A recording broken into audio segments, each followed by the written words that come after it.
యాకోబు పత్రిక 4:7 యాకోబు భక్తుడు ఈ విధంగా పలుకుతున్నాడు, కాబట్టి దేవునికి లోబడి ఉండి అపవాదిని ఎదిరించుడి, అప్పుడు వాడు మీ ఎదురు నుండి పారిపోనని అతను పలకడం మనం చూస్తున్నాం. అవును, మనం అపవాదిని ఎదిరించేవారిగా ఉండాలి.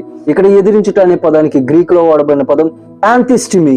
యాంతిస్టిమి అనే పదానికి అర్థాలు ఏంటంటే ఎదిరించడం, వ్యతిరేకించడం, ప్రతిఘటించడం. అవును, మనం దేవునికి లోబడి ఉండి అపవాదిని ఎదిరించాలి, వాడిని మనం వ్యతిరేకించాలి, వాడిని మనం ప్రతిఘటించాలి. అప్పుడు వాడు మన యొద్ద నుండి పారిపోతాడు. ఈ రోజు దేవునికి మనం లోబడి ఉన్నప్పుడే అపవాదిని ఎదిరించగలిగే శక్తి మనం పొందుకోగలుగుతాం. మనం చూసినట్టయితే అపవాది యేసుక్రీస్తుని శోధించినప్పుడు ఆయన దేవుని వాక్యం ద్వారా వాడిని ఎదిరించడం మనం చూడగలుగుతాం. అదే విధంగా పౌలు మనకు చెప్తున్నాడు, అపవాదిని ఎదిరించడానికి మనం శక్తిమంతులు అవ్వడానికి దేవుడిచ్చే సర్వాంగ కవచాన్ని ధరించుకోమని అతడు మనల్ని ప్రోత్సహిస్తున్నాడు. ఈరోజు దేవుని వాక్యం ద్వారా, దేవుడిచ్చే సర్వాంగ కవచం ద్వారా మనం సాతాన్ని ఎదిరించినప్పుడు వాడు మన యొద్ద నుండి పారిపోతాడు. వాడి మీద దేవుడు మనకు విజయాన్ని దయచేస్తాడు.